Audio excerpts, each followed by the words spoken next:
In this video, we will show you how to create Google Merchant account. Once you have created accounts in Google Ads and Google Analytics, you need to organize the products you offer in your eShop somehow.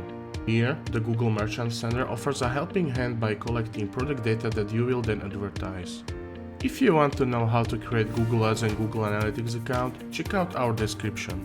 Open Google Merchant page, click on the Get Started blue button. Next thing you need to do is to fill all the information. After that, accept terms and conditions, then click on Continue button.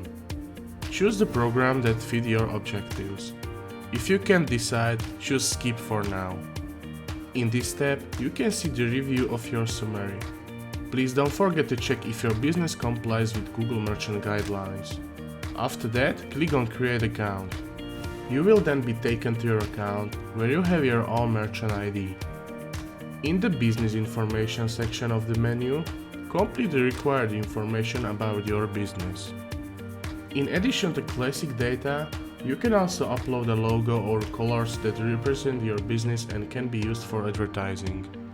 In order to upload information about your product, you must have a verified eShop web address. In this way, Google verifies whether you are the actual owner of the address. To learn how to verify your web address and what to do if you own more addresses, see this page. You can find link in the description.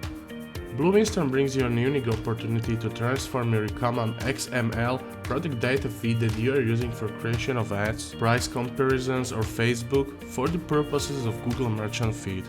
These products and information will be automatically updated each 6 hours. In addition to storing products, the Google Merchant Center also offers a helping hand to improve your advertising results.